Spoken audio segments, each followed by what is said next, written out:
Hi, everybody. We did not write an intro for this episode. That's right. Podcast. Just strap in. It's going to be a good episode. Let's get started. Welcome to Theme on Okay. Screen.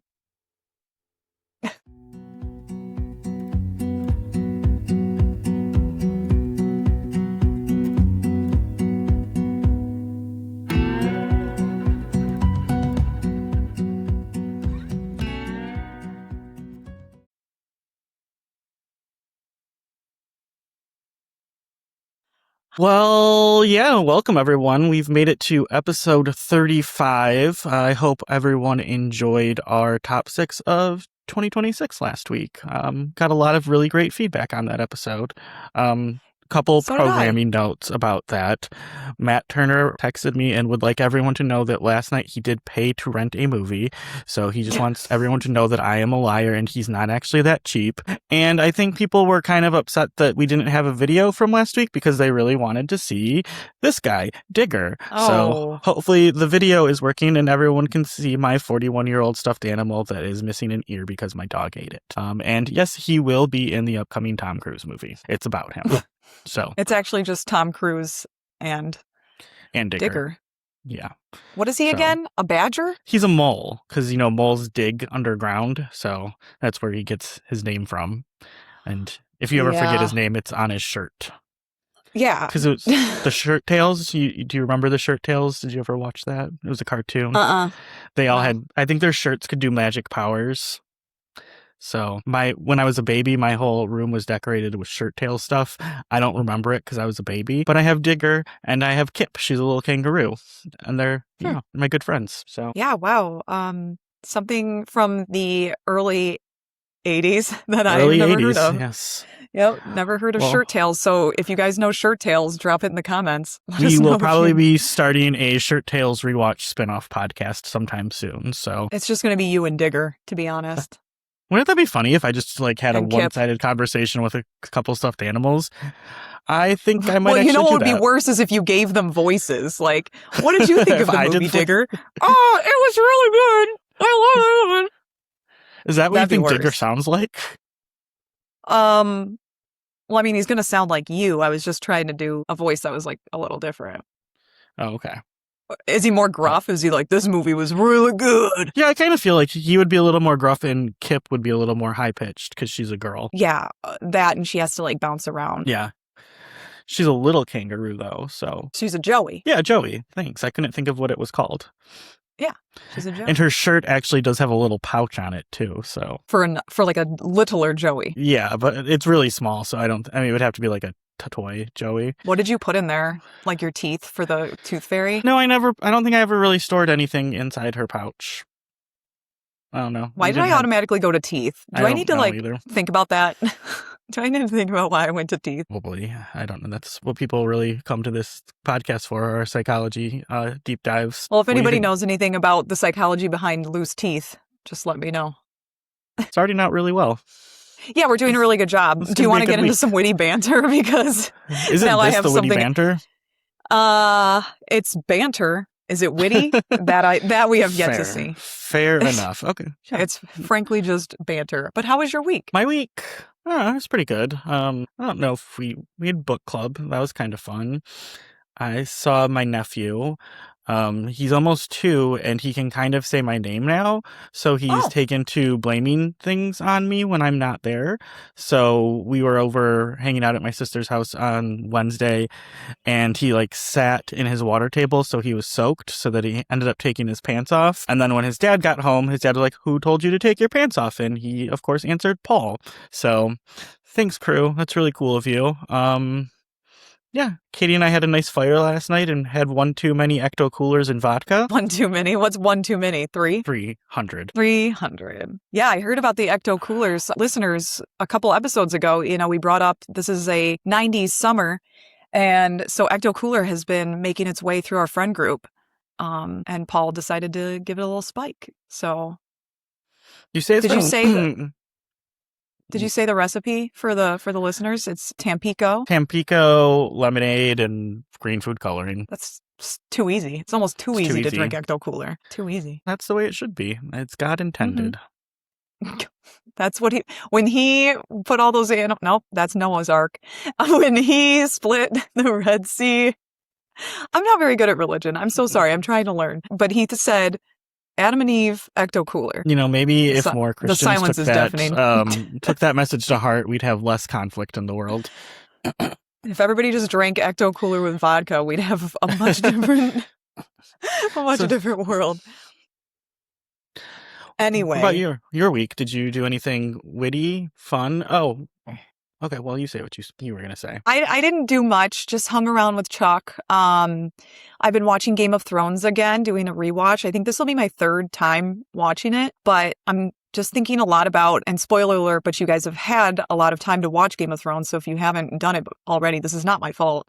I'm on the season, you've watched, right, Paul? Yes. With the Tyrells, and her grandma comes, and remember when she's like, tell Cersei it was me, I want her to know. That's so hard, bro. That's so cold. She killed Joffrey. Yeah, when she killed Joffrey, and she's like, tell Cersei, I want her to know. I was like, no one is harder than that moment.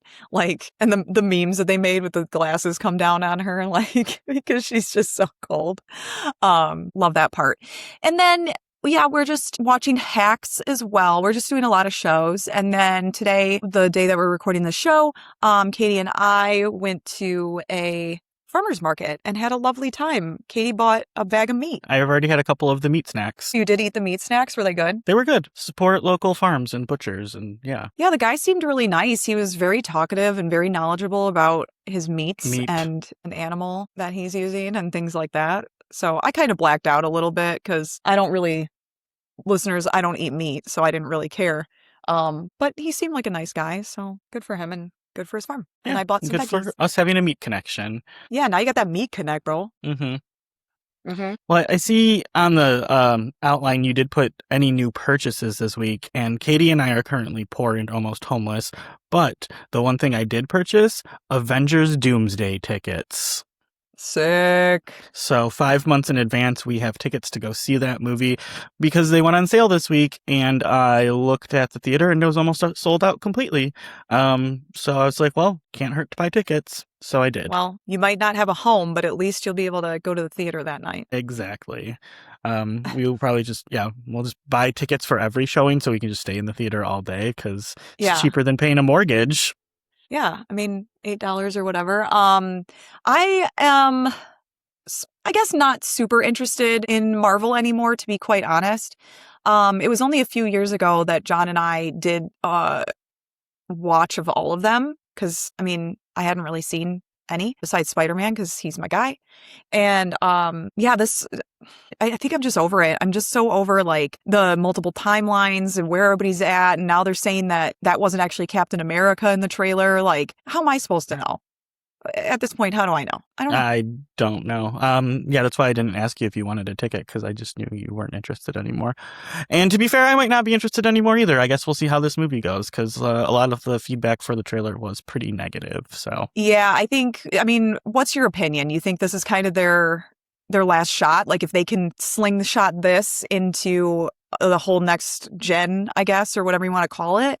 Because a lot of that stuff fell flat, right? When they were trying to get like the younger generation to be the new like Avengers and it didn't work. Yeah, I think they're walking a lot of that back. And I think that's my biggest problem with the trailer is it just seems like they're rehashing their greatest hits. They're not doing anything to move it forward. They're like, oh, we screwed up. So we just have to bring everyone back that everyone liked before. Yeah. We can't.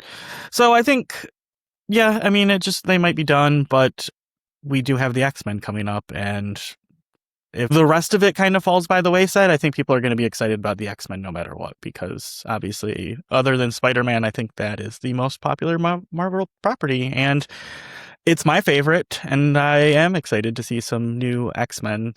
Yeah, so we'll see. Some more X-Manses. Yeah, we do have tickets to go see Spider-Man this coming week, and you are going to that one, so are you excited for that?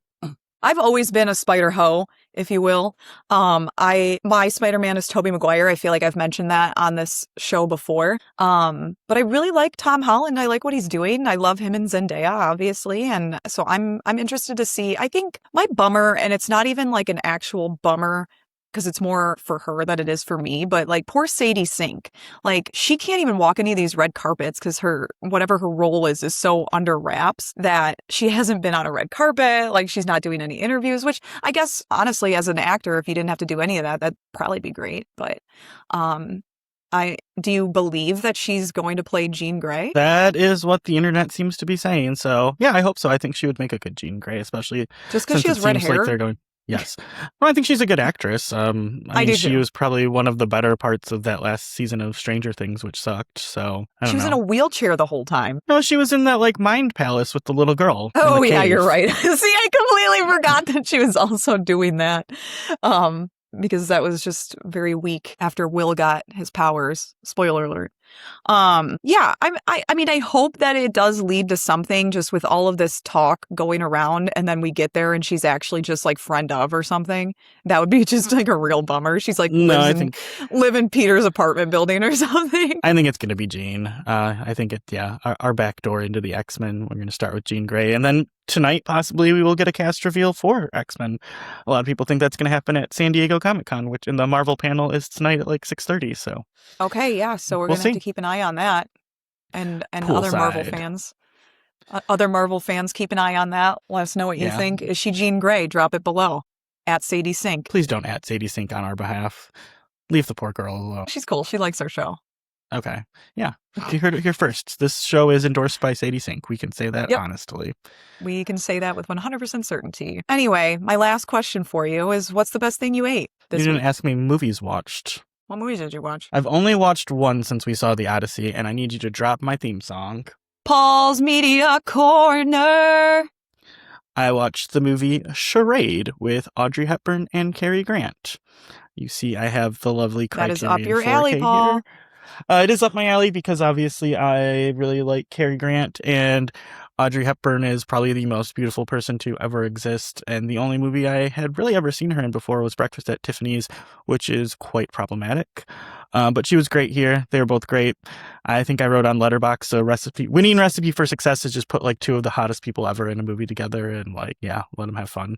So it's a fun little murder mystery / comedy / love story. I'll have to grab that one from you. Actually, do I have a DVD player? I do. I think I put it at the PlayStation, right? You can play 4Ks on a PlayStation, yes. Something interesting I learned about this movie, you don't even have to grab it from me. When it originally came out, I think copyright law had just changed in the US and they screwed up the copyright on the movie. So it immediately entered the public domain. So literally anyone can put out a version of this movie. I think it's free on YouTube. We could even put out a theme on screen version of Charade if we felt like it. So fun little fact. That's a very interesting fact. Yeah. And kind of a bummer, I guess, that happened, but good for everybody who wants to watch it. Yeah. And the idiots that didn't know that and paid for the Criterion 4K. But we love physical media here, so. And that's been Paul's Media Corner. Thanks, Katelynn. Yeah. And the best thing I ate this week, so there's a new Middle Eastern grocery store that opened by us. And they've got like a hot foods area. So we got some hot foods from there. Their garlic dip was really good. And their chicken wraps. It wasn't quite a whole shawarma because it didn't have pickles or anything on it. But it was like shawarma light, I guess. And it was really tasty. That sounds really good. Yeah. How exciting. What about you? What did you eat? I had a girl dinner yesterday with my sister. Shout out Taylor because she is a huge fan of the show. And actually, speaking of our top 6, she screenshotted my top 6 and she's going to make sure that she watches all of them. So shout out for her. But we had a girl dinner last night and we went to Ocean Prime, which I forgot was so expensive. And now I realize that's why John never wants to go. But we had some really good food and a couple of good drinks. And we had deviled eggs it was like a truffle deviled egg. And then they put caviar on top. And you know how your girl feels about caviar. So I think that was the best thing that I ate. Sounds good. Yeah. I like good. Deviled eggs. I've never been to Ocean Prime because it's probably expensive. I don't know. Yeah. I looked at the fish and I was like, $60. Anyway, I ordered it. What was I gonna do? Run off the patio? I mean, maybe. I wouldn't have. I gotta go. Thanks. That's what we were asking these people at the farmers market today, just making jokes because, why not? And they're like, oh yeah, I have Venmo. And then we'll be like, okay, yeah, we got it. And like walk away. And we're like, how fast can you run? Like, because what if the Venmo doesn't go through? That's not funny now that I see that. It. Yeah. Shouldn't have said that. Shouldn't be trying to scam small business owners. Yeah. It's hard enough out there for everyone. Honestly, for like a loaf of sourdough bread, just kind of feels very Aladdin of me. I was going to say stealing bread. It's Les Mis. What is this Les Mis? Yeah, what is this? Layman, no, I am an Aladdin girly. But remember, like, he needed the bread, and then the two little kids came up to him, and they're like, we're also really hungry. And so he gave him pieces of his bread, and then Abu was like, I'm not giving them my bread. And he's like, come on. And so he gave him his bread, too. And then Abu and Aladdin didn't eat. That's how you know Aladdin is a good guy, because he's willing to sacrifice his bread for little children. You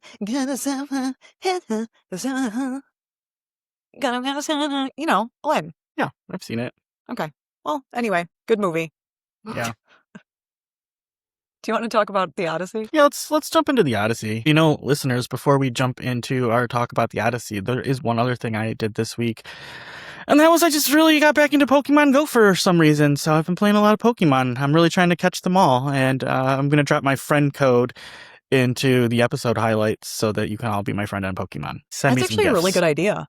Yeah. I'm trying to get Katelynn to play too, but she says she already has too many hobbies, which I think is just watching Love Island. But well, first of all, I'm done with Love Island. Second of all, I'm already doing a lot of Pokemon-based things, and I think people are starting to get sick of me. Who's getting sick of you? Well, John said that I got to stop talking about Pokemon. I don't know, man. Got to catch them all. Like, because all I do is talk about Pokemon. And then even at the farmer's market today, somebody had like a crochet stand and there was a bunch of Pokemon, and I started naming all the evolutions. And Katie was like, yeah, you really, like, you can't. We get it. We know you know all the Pokemon. You don't let these people judge you. We all have our things. Look, Pokemon. You know, out of all my faults, I think Pokemon and the love for Pokemon is the least of anybody's worries. Yeah, honestly, I agree with that. You've got a lot of weird issues, but Pokemon are cool. Yeah. Like teeth. Okay, so teeth. Nice callback. Not that your teeth are weird, just the fact that you have a weird, teeth obsession. Okay, the Odyssey. Let's be normal. Yeah, before I pull out my teeth collection. You ready to be normal? Yeah, I'm ready. You have a collection of teeth now? No! Wow, that just took a turn. Are you just stealing them from little kids and like wearing it? You have a little teeth necklace that you wear? I'd leave them a couple bucks. You're the tooth fairy, but like kind of like the evil tooth fairy? Yeah, I leave them a couple bucks. You rob children? Like a check. Okay. A Subway gift card. See, I feel like that's even worse because then they've got to go cash it. That's just annoying. All right. Well, our movie for this week is, you may have heard of it, The Odyssey. It's doing some numbers at the box office, which may or may not be real. Who knows? Maybe it's just paid crisis actors that are getting, Hollywood's just buying up all the tickets. Yeah. Neither did I. And we saw it with our own eyes that the theater was full, but whatever, Elon. So this movie, it stars Matt Damon as Odysseus. I'm probably going to butcher everyone's name because I can't speak Greek, but whatever. Tom Holland as Telemachus, Anne Hathaway as, I'm not sure how to say this, Penelope? Penelope, Robert Pattinson as Antinous, Lupita Nyong'o as Helen of Troy, Samantha Morton from Minority Report as Cersei, John Leguizamo as the Swineherd, Zendaya as Athena, Charlize Theron as Calypso, John Barenthal as Menelaus. I'm just gonna stop there. There's a lot of fucking people in this movie. Did I do a good job? You didn't do bad. Yeah, you didn't do bad. I think the hardest one is Telemachus. Yeah. And we got to talk about him because he's in a lot of the movie. I'm just going to call him. I'm going to call him Tom. Yeah, Tom H. So let's talk a little bit about Christopher Nolan to start, because he's obviously You weren't going to do the entire plot of the Odyssey? I was going to skip the plot entirely. Well, I'll just do the plot really quick. Odysseus is somewhere. He tries to get home. He gets lost. Eventually, he makes it home. Yeah, and in between, he has a lot of trials, if you will, landing on multiple islands, and it takes him a long time to get home. 20 years, to be exact. 20 years. It's Nemo, and he just wants to go home. Mm-hmm. Nemo this movie is literally just finding boy. Nemo. He's a boy who's a fish. He's not a fish boy. That's Luca. Wouldn't, That's a different movie entirely. wouldn't you say Finding Nemo is literally just the Odyssey? Haven't we just been retelling the Odyssey in some way, shape, or form for We have been thousands of years retelling now? the Odyssey in one way, shape, or form because I think I saw that there's like yeah, besides Finding Nemo, there's probably like a Simpsons episode that's like the Odyssey. There's a Wishbone where they redid the Odyssey. Kids, older people will recognize Wishbone. Your niece and nephew will not. But He's a little fish dog. he's a fish dog. Or A dog dog boy? was a fish. But this story has been told and retold bajillions of times. So if you want to know exactly what happens, you can do your own research, I think. We're not spoiling. Or just wait for Elon Musk's AI version that he's going to put out Yeah, himself. you've Because had that's going to be 3,000 the years real accurate version. to figure out what the Odyssey is about. But basically, it's a guy who just wants to go home. But he can't because he keeps getting lost. Keeps getting lost and stuck and making poor choices. So what do you think about Christopher Nolan? Let's do a little bit about him because everybody is fanboying. I saw a list. Somebody was naming like the best directors, right? Like just rocking it right now. And they put Christopher Nolan at the top. Do you agree with that? I mean, he's certainly at the top as far as getting audiences into theaters and big spectacle filmmaking. I think the name Chris Nolan by itself just, it means like it's summer blockbusters, you know? Yep. How we kind of felt that way about Spielberg a little bit, and we were a little bit disappointed with Disclosure Day because it seemed like some of the magic was just gone. I think, yeah, Nolan is certainly occupying that place in cinema right now. I don't think it matters what the movie's about. I don't think he knows what he's doing next, but currently, I think July 2029, just untitled Chris Nolan film is on the schedule, and I think we're all probably going to go see it. I don't think it really matters what it is.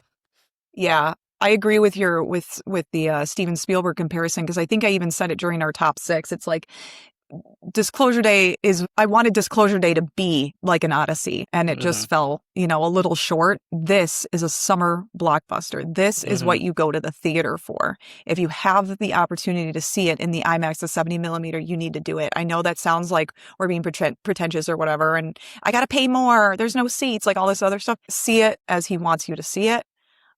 So if you have to pull it up on your Game Boy Color, whatever you need to do. And to be fair, we only saw it in IMAX. We didn't actually see 70 millimeter. Yeah, we did not see the 70 millimeter. So, I mean, there's probably a little bit of people's heads that were cut off that I guess we maybe didn't see, but I think we'll be okay. I think we got the gist of it without, I think we saw I don't know. It doesn't matter. The internet is weird.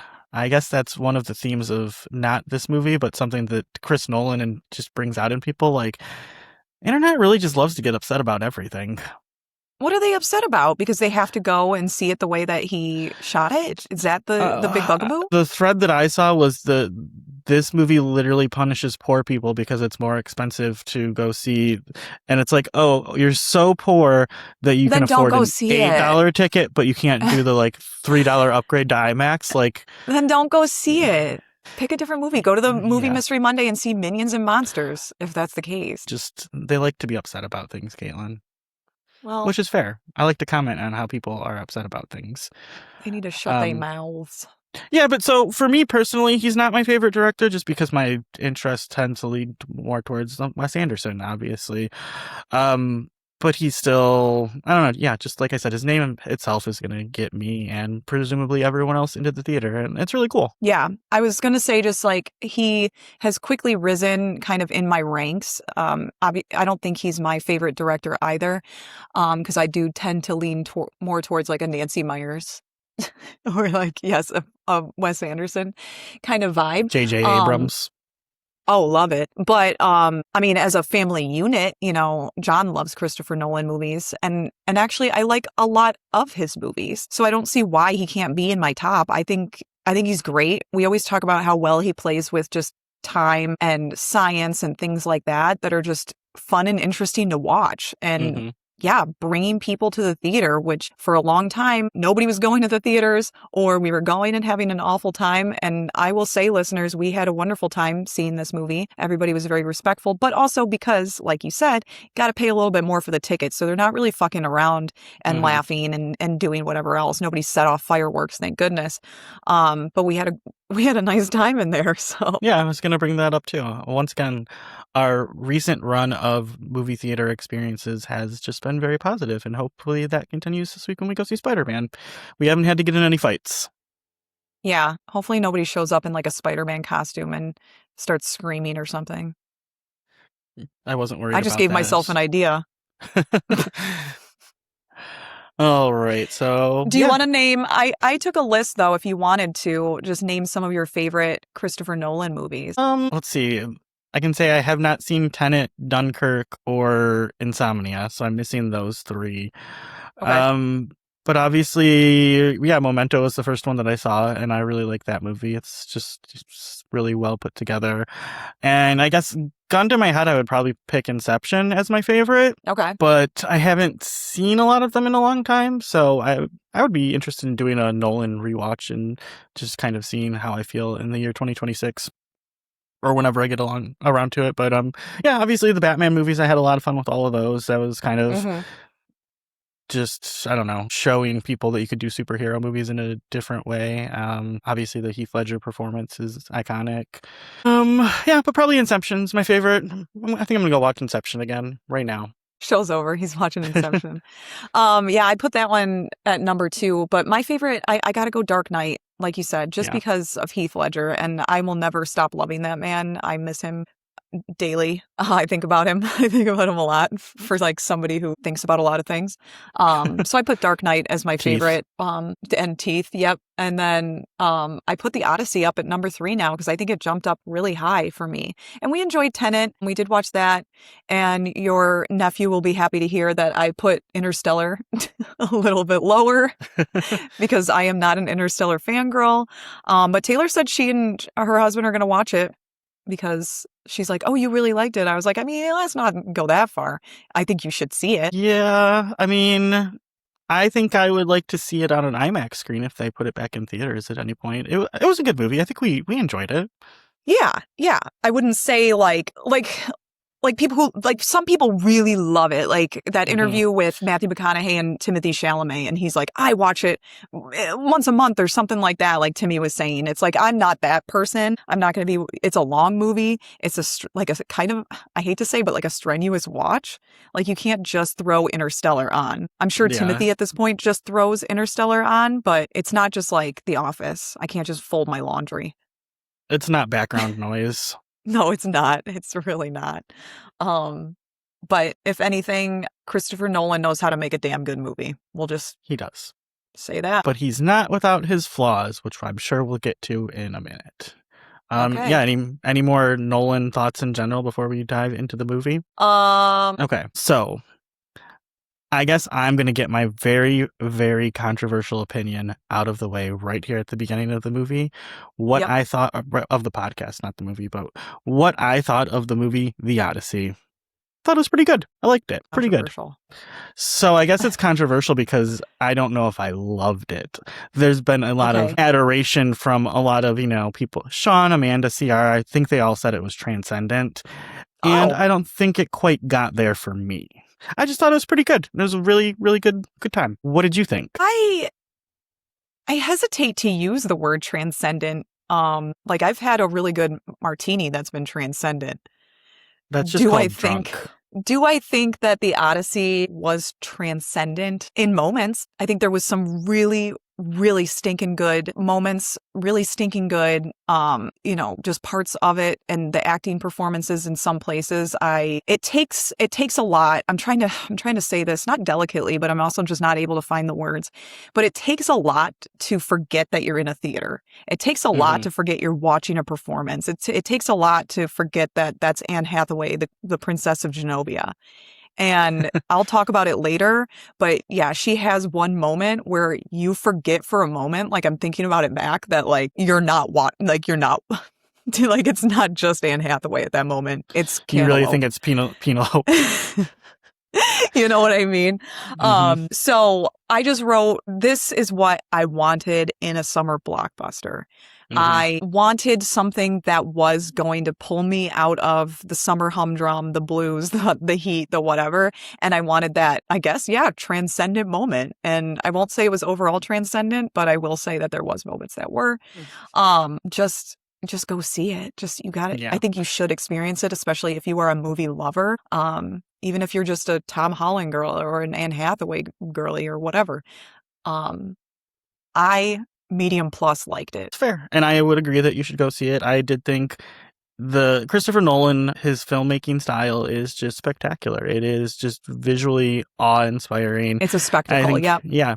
You give this guy $250 million, you let him hire like the best actors, let him build the stuff that he wants to build, like making all of this practically, no CGI, no AI bullshit. Like, it looks amazing, and you know, that's the kind of thing that he can do. And it really goes to show the power of cinema, because it was not transcendent, but it was a really cool experience just to see it on that giant screen with that booming audio. Yeah, I love that you mentioned all the actors too, because I just feel like honestly he just grabbed like the SAG-AFTRA list and just pulled like the top 20 people and was like, just fuck it up, let's book them for weeks, months on end. Like, I'm taking everybody, I'm wiping out the top of the list. Well, he does have, you know, people that he likes to work with, like he's worked with Damon, he's worked with Hathaway.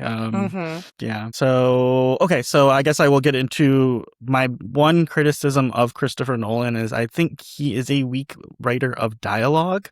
I wish he would like write a script and then just let someone that can actually write dialogue have a pass at it, just kind of polish it up a little bit, because I think some of the dialogue in this movie is so just wooden and clunky. And yeah, that's my biggest problem with the movie. Doesn't he use his brother? Didn't we talk about that before? Him and Jonathan have written scripts together, but I don't know. Is Jonathan Nolan really the best person to write a script with? We did watch Westworld, or some of Westworld, until we had to stop watching Westworld, so I don't think he is necessarily the best writer either. Well, like you said, sometimes you just pick the people and you stick with them, and he has that trust in his bro. Like, I don't think his brother had anything to do with the script, though. I think it was just, I mean, he's the only credited screenwriter. So I'm just saying, give it to someone that can polish up the dialogue, because I'm just thinking like the end of the movie when they're like, the age of bronze has come to, like, come on. It's so on the nose and cheesy. Like, I also wonder if it's difficult. I mean, obviously the Odyssey has been translated multiple times over. It's in a million different languages, but, you know, was there much to work with as far as, you know, this was all in Greek, and what can we actually pull like from that, I guess? I don't know. Well, I'm not trying to give him any excuses. I agree with you. There was moments where it was like just surface dialogue. I mean, I think that's one of the problems that I have with Interstellar. And I mean, with this too, like we'll talk about themes in a minute, but like, yeah, his themes are just so on the nose. The guy is clearly a big softie, and like his just, I don't know, when he writes love and it's just like, it's a fucking Hallmark card. Like, it's just so cheesy to me. And like the whole point of Interstellar, just he loved his daughter so much, and Odysseus just loves Penelope. So like, it's cheesy. I mean, couldn't we say the same thing though with like Spielberg? Like, get over your parents' divorce. You're like 80 years old. Okay, yeah, I guess that's fair, but I don't know. At least Steven Spielberg. Well, Steven Spielberg doesn't write his own scripts though. Like, he works with screenwriters that can, well, sometimes, occasionally write good dialogue. He's in that writing room. Like, and can we put more family trauma? Just maybe right in this area. That's good. Yeah, a little bit more. I mean, I don't care if, you know, Chris Nolan wants to put a nice love story in all of his movies. He just needs to make it better and not like something that a greeting card writer would come up with. We did get a little, you know, speaking of love, we got a little sexiness in there too. I like that people on the internet have taken it to calling that the only sexiness was when they had their little baby in the cuck crib. That's so bad. I didn't see that. That's so bad. Well, what are you supposed to do? You live in a castle. You're the king. Get a babysitter. Like, there's probably a billion servants that can watch your kid for 10 minutes. Yes, I'm assuming it only took them 10 minutes. That might be long. I don't know. I mean, we don't need to discuss Matt Damon putting it down, but but also good for him. Do you want to get into the themes then? Yeah. Did you get out all your frustration? That's my biggest criticisms. Yeah. Yeah. Sure. So the themes. What did you think of the themes? Okay. My first one is love and loss. Easy. Of course, love's in there. Cheesy as fuck. Oh, God. Yeah. The whole movie, like I said, just Odysseus trying to get back to his family. His wife Penelope is waiting for him in Ithaca, hoping that he'll come back, even though it's been 20 years. Like, I mean, low key, how long would you wait? And I think now it's much more, I mean, obviously it's easy to ghost in this day and age. But back then, yeah, I probably would have thought my husband was still alive too, because there's really no reason to think that he's dead or not coming back, you know? And after you just 20 years? You'd be surprised how like stubborn I am. Like, I'd be waiting. I'd be waiting at that door when he came home, like, and where have you been? And where have you been? I have a 20-year-old now. Yeah. So I said the war ended. Honestly, though, I would be kind of pissed. Like, where the hell is my husband? Baby, where the hell is my husband? And then also just the love between father and son, being prominent here as well. Like, Telemachus barely knew his dad, but he keeps all of his mantras and Zeus's law and things like that, like in his heart for somebody that he barely knows, but he hears the stories of him and knowing how good of a guy that he was and wants to be that person. So there's, the love between there. I'm just going to say this now as a very public statement on this podcast. If Katie's ever gone for more than 20 months, I'm going to move on. Wow. 20 months. Really? She gets a year and 8 months. Not quite 2 years. But at least, like I was saying, at least in this day and age, you'd know if she was like dead or just left. Well, she could be lost at sea. At this point, she's only going to be lost on her bike. Well, she could be taking a flight somewhere and she could end up on that island from Lost. And if Katie is truly lost and can't get off the Lost Island, then I'm not really going to move on. I'm probably just going to like adopt another dog or something. But yeah, no, that'd be my mindset too. Like I'd be done. I'm giving up on her. Nope. Nope. How about you name a theme? Let's move on from that. So one of the movies we watched for this month but didn't actually talk about because of technical difficulties was the movie Kingdom of Heaven. And I think very much like this movie, they are both using historical things to talk about present day reality.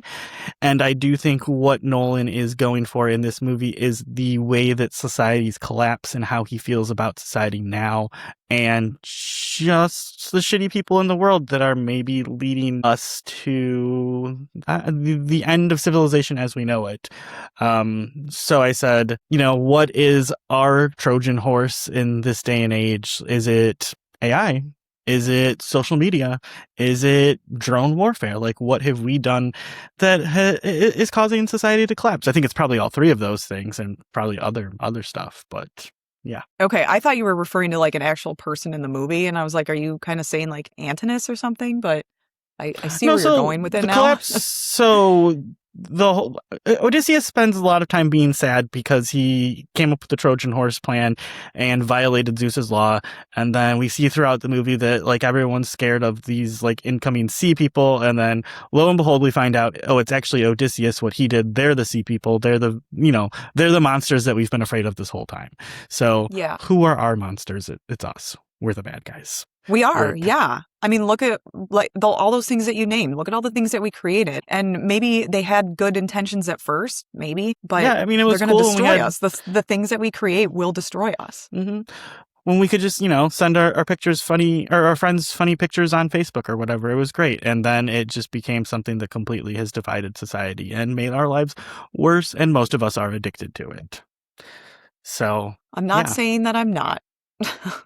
I'm literally checking. I'm literally on right Instagram now. right now. I feel that.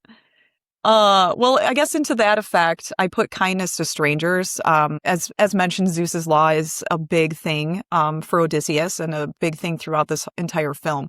That both Penelope and Telemachus live that kind of mantra in their castle, even though Papa's gone, by washing strangers' feet, making sure that people are eating. They can come in there and have good wine and good food and be taken care of. And that's what Zeus would want because, remember, what is it? You should be kind to everybody because you don't know if it's a god in disguise.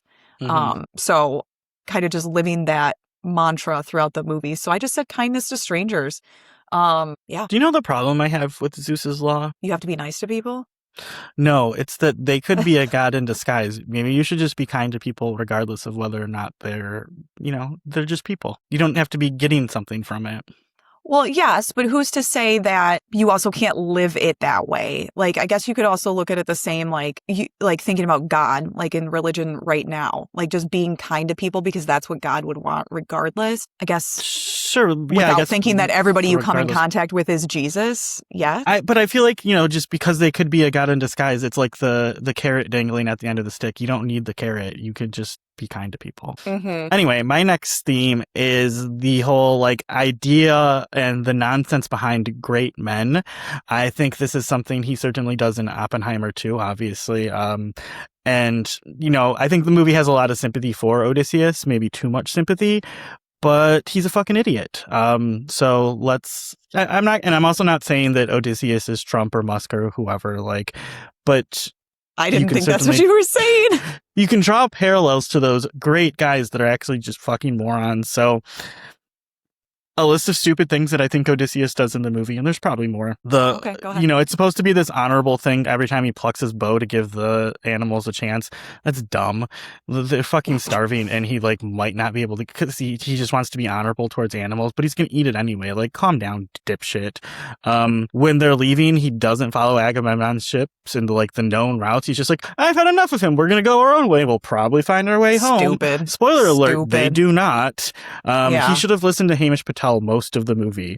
When they stop at that one village and the villagers hey, don't go the way you're going, you're not gonna like what's that way. Guess what? They still go that way. Fuck you, I'll do what I want. They encounter the Cyclops. So just randomly going into someone else's house or cave, whatever, that you don't know, and just be like, hey, they're gonna follow the same laws we do. Zeus's law. It's cool. You don't even know who lives there or where you're at, you moron. And then when they're escaping from the Cyclops, he has to shoot it and anger it when they could have just he wasn't going to kill it. He also just came into the Cyclops' house and blinded it. What a total dick. What else does he do that's stupid? Tying himself to the mats so that he can listen to the sirens. Why do you think you're so awesome that you should be listening to this thing that literally drives people crazy? And I don't think he has a very good time. So at the end of the movie, his grand genius plan is to just fight 100 guys by himself. Really? You couldn't muster up 10 friends to help you? So those are a lot of the stupid things that I think Odysseus does in the movie, and we're constantly told by other characters like John Barenthal that Odysseus was the best of us, he was so great, blah blah blah, and everything that he does is not actually great or very smart, and he probably could have gotten home a lot sooner if he just literally listened to one other person. Could you read some of his maybe dumb decisions, not necessarily the Cyclops, but you mentioned the sirens and being tied to the mast. Are those maybe could be read as some ways that he's punishing himself for what he's done? Maybe you could, but I don't think he even thinks, at least the way that it's played in the movie when he's listening to the sirens, he's just kind of this is going to be awesome. It doesn't really play okay, I kind of deserve this as a punishment. He just is no one else has ever done this before. I'm going to have a great chance to, Musk or Bezos, we're going to go to space. We're the best. Maybe I just hate men, Katelynn. I don't know. I guess I didn't read that scene that way. Well, agree to disagree. But you know what it made me think of? And this has nothing to do with anything. It made me think of Peter Pan. All those mermaids laying on the rocks when they go to see Captain Hook. Yeah, maybe it's probably from the Odyssey. Yeah. Oh my God, Peter Pan is the Odyssey. See, another one. So I really do think you can combine the ideas of just the myth of a great man, people at the head of civilization, and the idea of collapsing civilization, because so many of the great men in our society are literally what are causing the downfall for everyone else. And yeah, like I said, Odysseus is the one that, his actions are what cause people to be afraid of the sea people, and he's the bad guy. I hate to see it. I have two more. Okay. Will of the Gods versus Fate and Free Will. Because it was kind of me going more off of that Zeus's law kind of thing. And I'm thinking specifically of that scene with the Cyclops. He gets everyone out and he should have just run with the rest of them, but then he turns around and shoots him in the eye with the arrow. And I said, Legolas would never, first of all. And this upsets Poseidon, right? That was the whole thing, is now it has upset this sea god, and he's going to make sure that they don't get back home.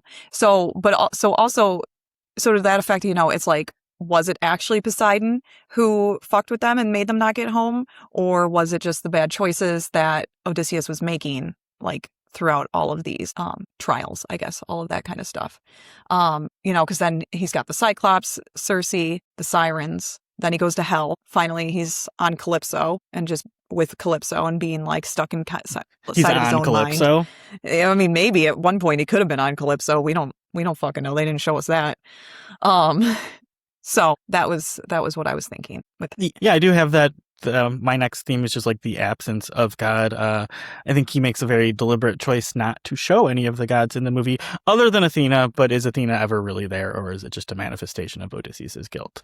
Because the original Odyssey, obviously, the gods are a huge part, and they're actually physically present and scheming behind the scenes and actually doing stuff.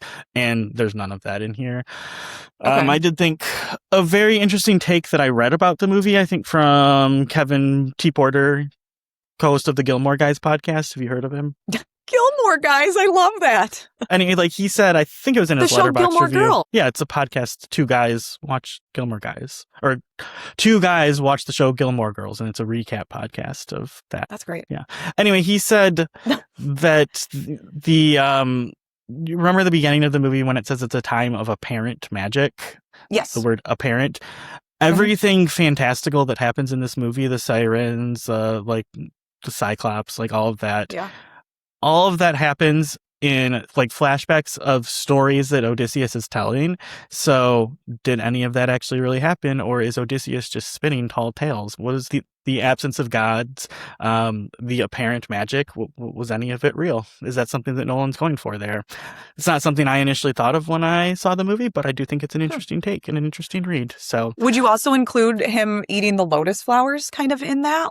Is he just friggin' high the whole time and he just might imagining a lot of this? And just telling, because in the original, Calypso is supposed to be part nymph, but that's not anything that we ever really get from the movie. She's just a lady on an island that's drugging him and having her way with him. So, but she can wear the shit out of a fisherman's net. Yes, she can. She made it into a skirt. Fashionista. Do you have any other themes? I have one more. I put love, I guess. Nolan cut it out with that Hallmark bullshit. Okay. Yeah, hopefully that note gets to him. I think we already discussed my last topic just throughout all of it, but just grief and him being upset for what he did with the Trojan horse and his master plan being the thing that truly destroyed, a city, people, killing women and children and whatever else. The thing that he, used his brain to think up, and he's like, oh, this is such a sick plan. This is a master plan. This is actually going to work and all this other stuff. And that the idea that something you thought of could be so destructive. I probably wouldn't come out of that either. Give me the lotus flower. Yeah. I'm done. Well, that's why I think the movie is very sympathetic towards Odysseus, because it actually does show him feeling guilty about things. And I think a lot of great men, when they make terrible decisions, they don't have really don't give a fuck. Yeah. They care about themselves, and that's it. I have a question then, but we might just get to it with cast thoughts. Are you done with your themes? Yeah. Should I ask I'm done it? with my themes. We can go into Okay, because I was just thinking, you say that Odysseus, that Nolan had a lot of, sympathy for him. Do you think that is why he casted Matt Damon? Cast Matt Damon? Yeah, because he's just a likable guy. Yeah. He's just a likable guy. He's an everyman, and I mean, he was jacked. Ladies, am I right? So yeah, I was just thinking that when you're saying, I'm like, who else would I feel sympathy for? I mean, even in his worst movies that I didn't really care about, you're like, oh, but it's Matt Damon. Yeah. I love Matt Damon. No, I think there's something just generally likable about the guy that makes him. And another reason, I think it's sympathetic towards him, the original text, he's obviously hooking up with Calypso. He hooks up with Circe and has daughters with her. We don't ever see him cheating on Penelope in this movie. He's just, he intentionally makes him kind of likable and almost blameless to a fault, except for all the stupid things he does and, the rape, murder, and pillage of Troy that he causes. Well, but it's also that those things weren't super apparent unless you're really thinking about it. Yeah. You're like, oh, he's just a strong guy. He's very smart, and he has a mind for warfare and things like that. And it wasn't until we really thought deeply, oh, actually, those are really shitty. And it took him a while to realize, oh my God, that was really shitty. Well, yeah, just the way it plays out in the movie that we kind of see the flashback to that several times, but it's not until the end when we kind of see how savage and the beheading of the priestess of Athena, which is Zendaya. So I think, it intentionally kind of saves that for the end of the movie so that we can kind of be shocked at how terrible it is as he's coming to terms with it. Yep. Then we come to terms as well. All right, first cast, who you want to talk about? Well, do you have anything else you want to say about Maddie D? All I have is that I am now a Matt Damon stan. Mm-hmm. I am here for Matt Damon. I've always, kind of liked him, but I feel like a lot of his roles, and maybe you can level set me here, because I was trying to figure out how I was trying to explain it. Like he always just kind of seems like a side friend. Like he just seems like the friend of in a lot of his roles. And this one, he's the lead. He was at the forefront of this entire film, and he, was leading the entire thing. And he always just kind of comes off and maybe it had something to do with me just watching Ocean's 11 and Ocean's 12 and Ocean's 13, where they literally call him kid and refer to him as it's like a young guy and like all that stuff. So I just kind of have it in my brain that he's just like the kid, and he's always just like the young person showing up and, blah, blah, blah. But I really think he carried this. I thought he did a great job. Like I said, fucking ripped to the gods. He was yoked. There you go. Never heard that term, but I like it. But yeah, I thought he did a great job. I thought he did great. Okay, so that was Matt Damon. My next one was Anne Hathaway. I thought she did a great job as well. Like I mentioned earlier, there was that one scene where she's like, I want Odysseus back. And she just was, her whole face, right? You just forgot for a moment, like what was going on and where you were. And I just wrote, a woman that loves a man so deeply that she'd wait 20 years to return, not knowing if he would. That's really love. She was crying so well. Her anger was portrayed so well. She just really acted the shit out of being behind that gate. That's Mia Thermopolis, baby. Yeah, I thought she was okay. Oh, you didn't love it? I think I'm one of the only people on the internet apparently that didn't think she was that great. I thought it was almost overacting a little bit. Yeah, Katie yelled at me when I said that last night too. So I get it. Maybe I'm wrong, but her performance. I would have walked away from the fire pit too if you said that. Yeah, didn't do much for me. Oh, I thought she wasn't bad. She was fine. I don't know. Yeah. Sorry. Okay. I like The Devil Wears Prada 2 more. As far as her acting or as far as the Odyssey? As far as Anne, the what did we call it? The Annaissance? The whatever. The year of Anne Hathaway with like 5 movies. Yeah. Anne Hathaway summer. Yeah. Yeah. All right, well, who did you like? Name somebody that you did like. So I think my very favorite performance in this movie is Robert Pattinson.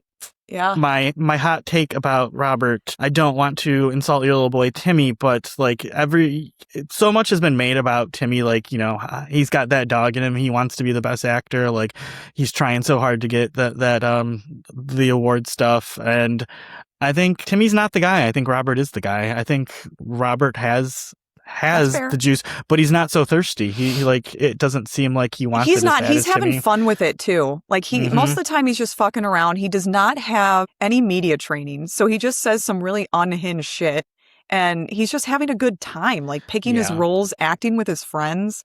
Yeah, I've seen a lot of comparisons there. A lot of just like Timothy wants to be a Robert Pattinson, not the other way around. Like that. Yeah, I do see that often. And I guess we don't need to like pit them against each other or anything, but I do think there's a good chance we're going to see Robert Pattinson get a Best Actor award before we see Timmy do it. So, and yeah, I just thought he can do so much. And, when Twilight or Harry Potter came out, I never would have expected that this guy was going to be, the guy, but just playing Batman, like one of the coolest heroes, to playing like just a whiny little bitch in this movie, just like a kind of absolutely despicable villain, and but like just kind of a big old baby too, like going from like super heroic to just a little bitch, and he does such a good job with it. So get the swords, do it. Funniest hiding behind that freaking wall, like. He's just a little bitch. Yeah, I also saw someone write somewhere that like he's acting or he's doing such different roles and like all these roles and whatever, so we really forget about Twilight.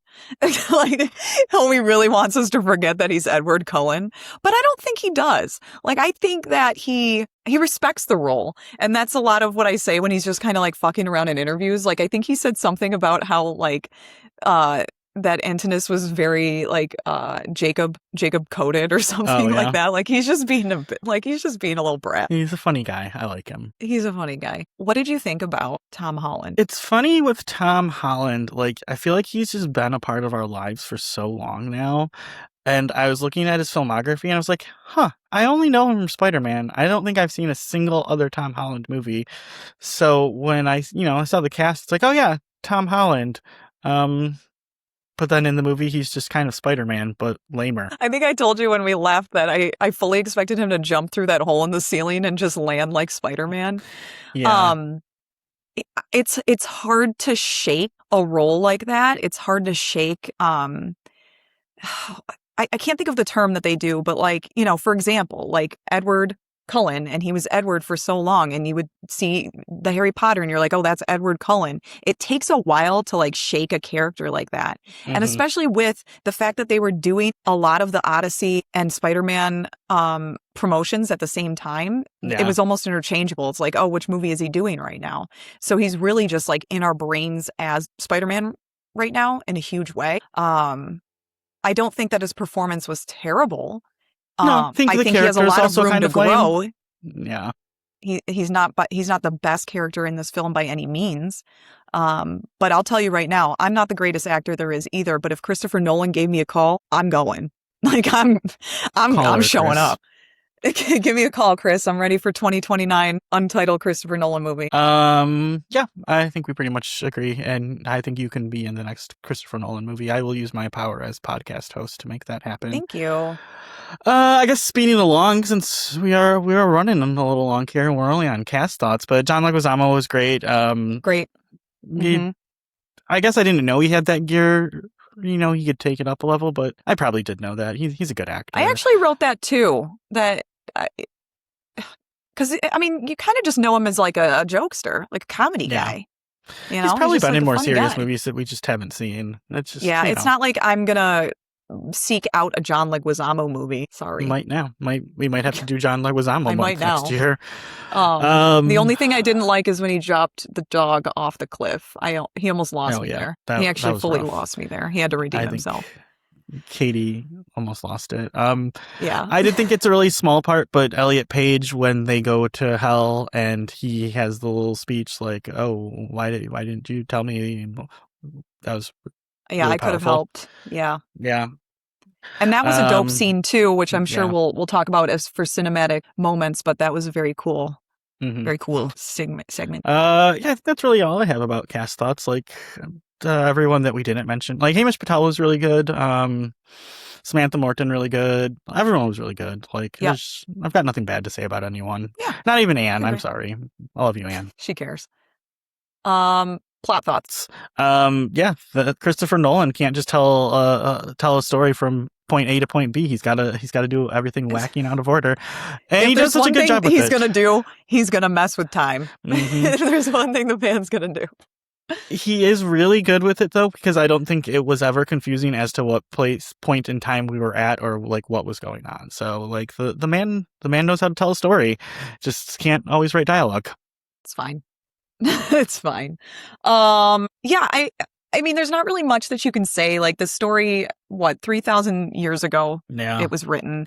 I think we've touched on a lot of it. There's really no reason anyway. for me, as a person who has one, never read it, and two, isn't really into like Greek mythology. I could really get into Greek mythology. Like if there's one thing about me, that sounds really Katelynn coded. You would need one of those like 5th grade like science games or whatever that you had about like the pyramids. You just needed the Greek mythology one. Jumpstart Greek or something. Yeah. Jumpstart 4th grade Greece.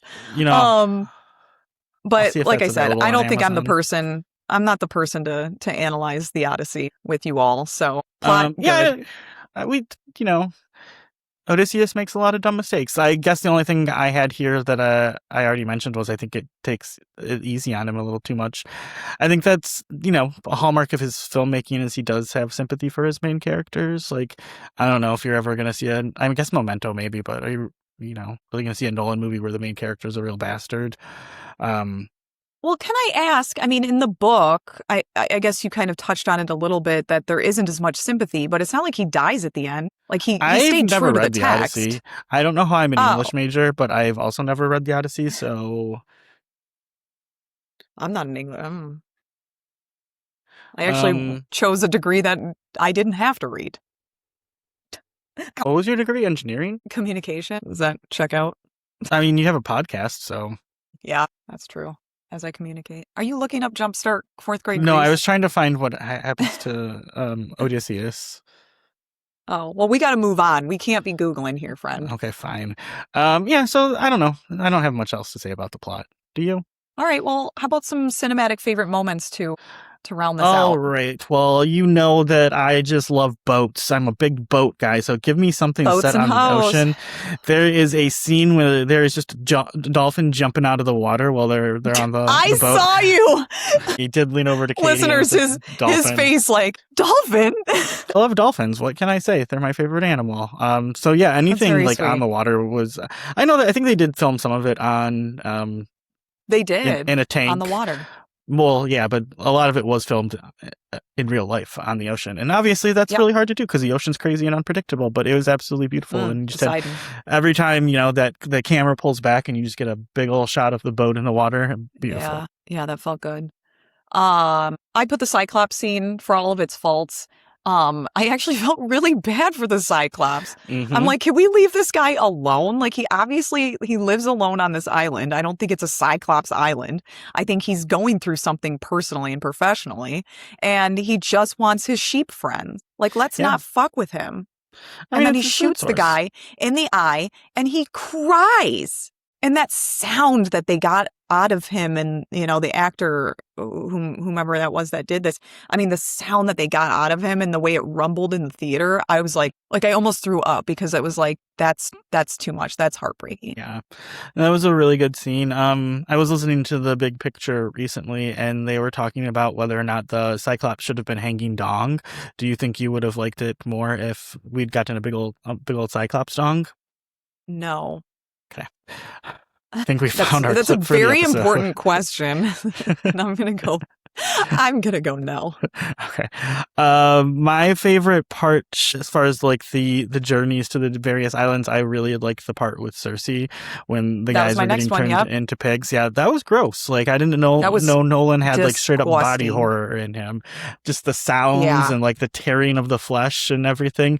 So gross. And we like good horror moments. So I think this movie leans into horror several times, and it's pretty dang cool. Yeah. I wrote the exact same thing with body horror. For how sick body horror makes me, I do tend to watch it a lot. But this is just a side note, but you remember in Black Swan, I can't even say it, when she has a hang nail, like a piece of skin hanging off of her nail, and she starts pulling it. That's the kind of body horror that I'm like, like I can't get behind. And that's how this felt, just watching her. Yeah.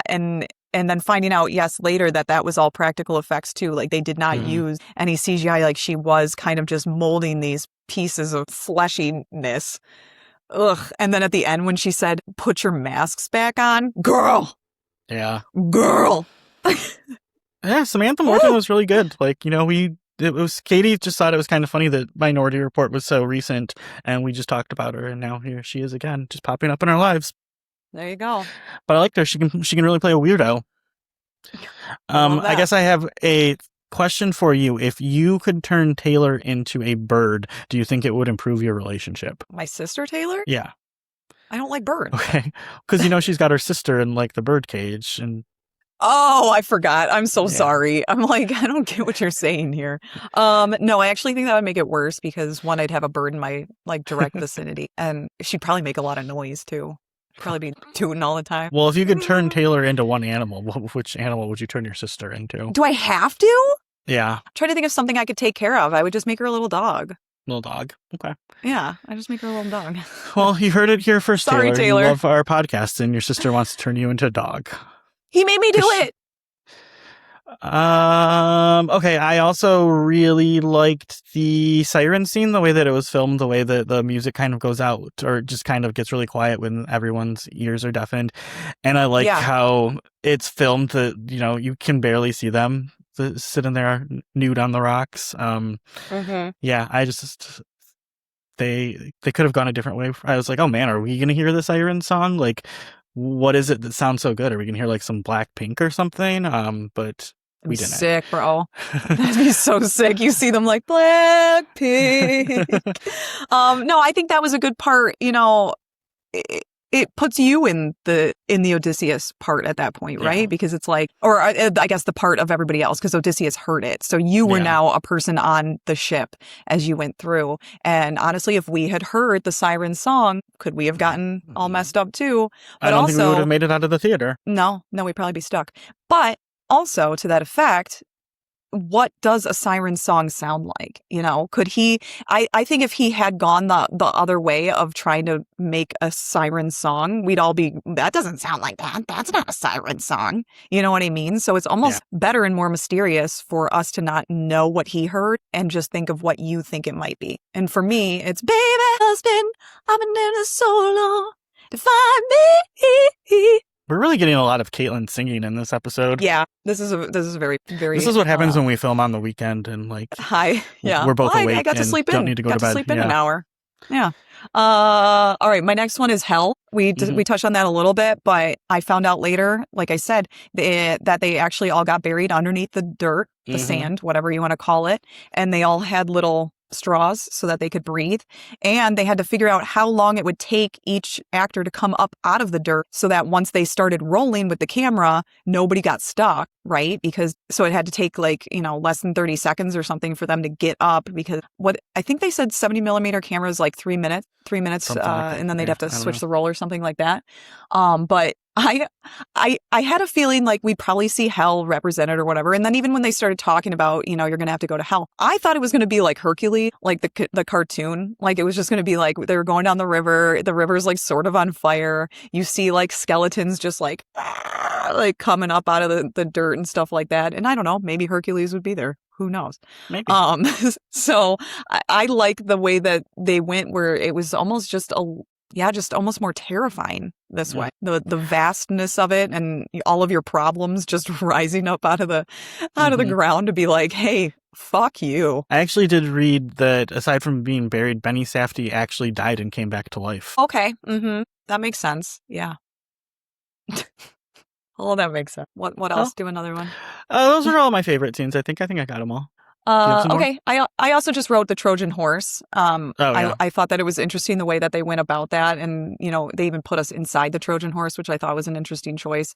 But I mean, literally all I could think about is them pissing and shitting on each other. And then when they said that some of them died and they were just down at the bottom, I don't have the stomach for that. I don't have the stomach for half of the things that happened in this movie, but that I definitely don't. I was telling Katie that, when Taylor and I went out to eat, I got into a stall. I had to go to the bathroom. I went in the stall. Somebody had just pooped. I couldn't even pee because I was gagging so hard at the smell of the poop. Don't clip this. But I'm telling you, I don't have the stomach to be among dead bodies and their shit and whatever they excreted after they died. Pat. Well, thankfully, you will hopefully never have to live inside a Trojan horse. I don't know. Nope. I don't think that is the trajectory that most podcast hosts take, but maybe we'll see. Do you think the horse would have been better if it had been hanging dong? Yeah, there probably would have been at least one person in the ball. There would have been more room. Yeah, they could have just slid so into the sack. In the shaft. Yeah, the sack and the shaft. Yeah, I think for this intents and purposes, having more room for the men, I'd let it hang down. Yeah. Well, we have just fixed the movie The Odyssey. I don't even think we need to talk about the ending or anything else because we've solved it, everyone. But did you like the ending? I thought the fight scene wasn't that good. I just, having recently watched The Furious and seen some great action choreography, it was okay. And I did hear that some of that's probably the limitations of filming with the IMAX camera because it's so big, you can't really swing it around the way you would want to. Yeah. Yeah, just so he's so great, he's just gonna, I don't know, fight 100 guys. I didn't just they overwhelm him. It's just kind of seeing Matt Damon shoot a bunch of guys with arrows and then, so didn't like that. But I did think it was the funniest scene in the movie too with Robert Pattinson. Just every time it was just a comedy. Every time a new weapon fell, yeah. Yeah. So get the shield. I liked it. I think that I enjoyed the way that he did stay incognito, for most of the ending part of that. It made such a bigger impact. And then the part, oh my gosh, when he walked up to the dog and the dog recognized him. Oh my gosh. And then that's when Telemachus was like, Papa? is that you? And it was Daddy? because, Daddy, is that you? Because the dog recognized him and then the dog just passed away like right after that. Like dogs are perfect. And Digger then and I have a pact where we're going to die together. Great. Can't wait to see how that one goes. And what else did I write? Yeah, him saying that. And then obviously I think everybody's just going to say the Rob Pattinson portion of the ending of the film was a real highlight. He really just drove home that sniveling little snivelly in that part. He's real you know, snivelly. He did a lot of shit, you know, like when he kicked the dog, I was like, Robert, I got mad. But this was like the schniveliest of all of it. Yeah. So I enjoyed the ending. Really, it grabbed me. It got me. So as far as messaging of the ending, that I did think it kind of reminded me of One Battle After Another, in that like the older generation that screwed everything up is like, hey, we're gonna fuck off now and it's your responsibility to fix things. And I didn't love that, because it's kind of like, you know what, you guys screwed it up, you don't just have to leave, you could stay and help. Yeah. But I don't know. Well, Telemachus is kind of weak. Do you think he's gonna be able to change anything? I can't really speculate. Well, with great power comes great responsibility. That's all I know. We will see in 2029 when we get the Odyssey 2. Or maybe Elon's AI version will really tell us what happens at the end of the Telemachus story. will return in Spider-Man Brand New Day. Do you have any miscellaneous thoughts to wrap it up? Music fucking slaps.